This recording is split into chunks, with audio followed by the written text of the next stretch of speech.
हाँ तो बच्चों, उम्मीद करता हूँ कि आप अच्छे होंगे। आपका पढ़ाई बहुत अच्छा चलता होगा। तो जैसा कि आप जानते हैं कि हम लोग जो है रासायनिक अभिक्रिया और समीकरण हम लोग क्लास 10th का पहला चैप्टर पढ़ रहे थे। तो चलिए आज हम लोग जो है एक नया टॉपिक लेके आए हैं। ठीक है, रासायनिक अभिक्रिया और समीकरण का। ठीक है, तो कॉपी और पेन निकाल लीजिए, है ना, देर किस बात का। चलिए हम लोग लिखते हैं, अच्छा से समझते हैं। पहले देखिए, तो आज हम लोग समझेंगे विकृत, है ना, गंधिता क्या है। उसके बाद हम लोग समझेंगे विकृत गंधिता को रोकने के क्या क्या उपाय हैं। ठीक है, जो काफ़ी ज़्यादा बोर्ड एग्जाम में पूछा जाता है एक क्वेश्चन। ठीक है, तो इसलिए अंत तक आप बने रहिएगा। आपको जो है इस चैप्टर से और इस टॉपिक से बहुत ज़्यादा प्रश्न पूछा जाता है परीक्षा में। ठीक है, तो चलिए अच्छा से इसको हम लोग समझने का प्रयास करते हैं। ठीक है, तो कॉपी और पेन निकाल लीजिए। देखिए, तो पहले समझेंगे हम लोग विकृत गंधिता किसे कहते हैं। देखो, विकृत गंधिता पहले लिख दिए हेडिंग में। देखिए, रेंसिडिटी, इसको इंग्लिश में क्या कहते हैं? विकृत गंधिता को रेंसिडिटी कहते हैं। ठीक है, विकृत गंधिता किसे कहते हैं, तो पहले क्वेश्चन रहेगा विकृत गंधिता किसे कहते हैं। तो उत्तर में लिखेंगे, देखो, वसा युक्त अथवा तेलीय खाद्य सामग्री को जब लंबे समय तक रखा जाता है तो उसकी गंध या स्वाद परिवर्तित हो जाती है, उसे विकृत गंधिता कहते हैं। क्या कहते हैं? विकृत गंधिता कहते हैं। ठीक है, तो ये तो मैं लिख दिया हूँ। अब मैं आपको, है ना, इसको डिटेल्स में समझाऊंगा। देखिए, विकृत गंधिता किसे कहते हैं। ठीक है, तो इसको हम लोग लिखेंगे कैसे परीक्षा में? विकृत गंधिता क्या है, इसको अपने शब्दों में ही लिखने का प्रयास करना है आपको परीक्षा में, क्योंकि साइंस है, इसको समझ के लिखा जाता है। ठीक है, ना कि रट के। तो चलते हैं हम लोग कैसे लिखेंगे। देखिए, इसको एक बार अच्छा से समझते हैं।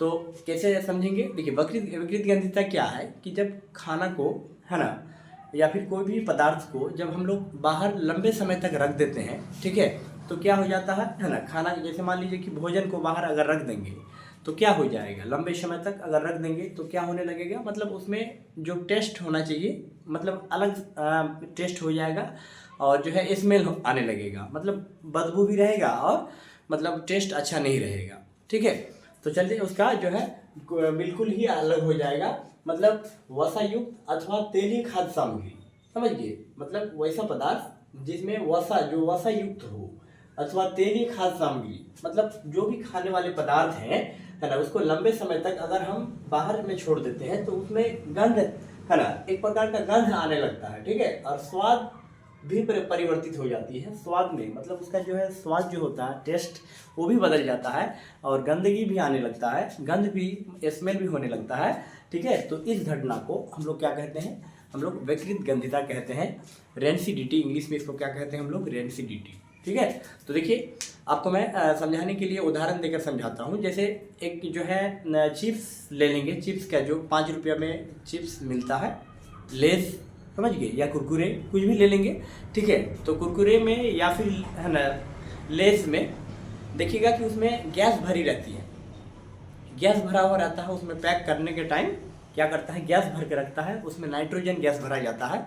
ठीक है, ताकि, है ना, जो उसके अंदर जो लेस है या फिर खाने का जो भी खाद्य सामग्री है वो खराब नहीं हो, लंबे समय तक रहे अच्छा से, कोई प्रकार का उसमें स्मेल नहीं आए, और मतलब खाना डैमेज नहीं हो, जो उसके अंदर है खाद्य पदार्थ। ठीक है, तो डैमेज नहीं हो, तो इसलिए हम लोग क्या करते हैं, है ना, उसको उसमें जब कंपनी वाला उसको पैक करके रखता है तो उसमें क्या करता है, नाइट्रोजन गैस भर दिया जाता है, ताकि रेंसिडिटी नहीं हो, विकृत गंधिता ना हो।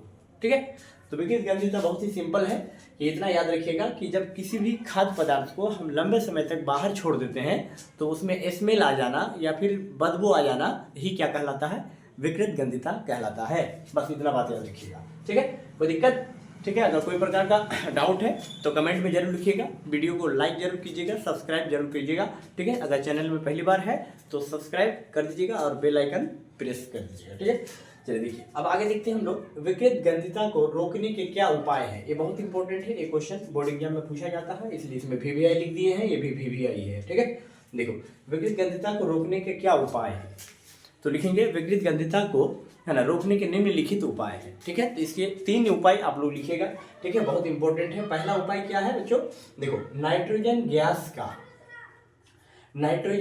का उपयोग करके, देखो, हम लोग नाइट्रोजन गैस का उपयोग अगर हम लोग करेंगे तो हम लोग विकृत गंधिता से बच जाएंगे। जैसे चिप्स के अंदर, लेस के अंदर या कुरकुरे के अंदर क्या करते हैं, नाइट्रोजन गैस भर देते हैं, समझिए। तो उससे क्या होता है कि खाद्य सामग्री बच जाता है, जो खाने वाला पदार्थ मतलब कोई प्रकार का खराब नहीं होता, अच्छा रहता है।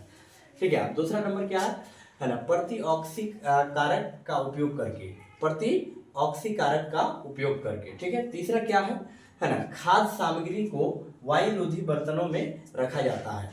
खाद्य सामग्री को कहाँ रखने से होगा, विकृत गंधिता नहीं होगा। ठीक है। वायुरोधी बर्तनों से, अर्थात जहाँ पर हवा नहीं हो वहाँ पर अगर हम लोग रखेंगे कोई भी खाद्य पदार्थ को, तो क्या होगा, विकृत गंधिता नहीं होगा। ठीक है। तो उम्मीद करता हूँ कि आपको जो है विकृत गंधिता को रोकने के 3 उपाय आपको समझ में आ गया होगा।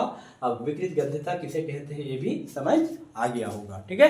कोई प्रकार का अगर डाउट है इसमें, अगर समझ में नहीं आया है तो कमेंट जरूर कीजिएगा।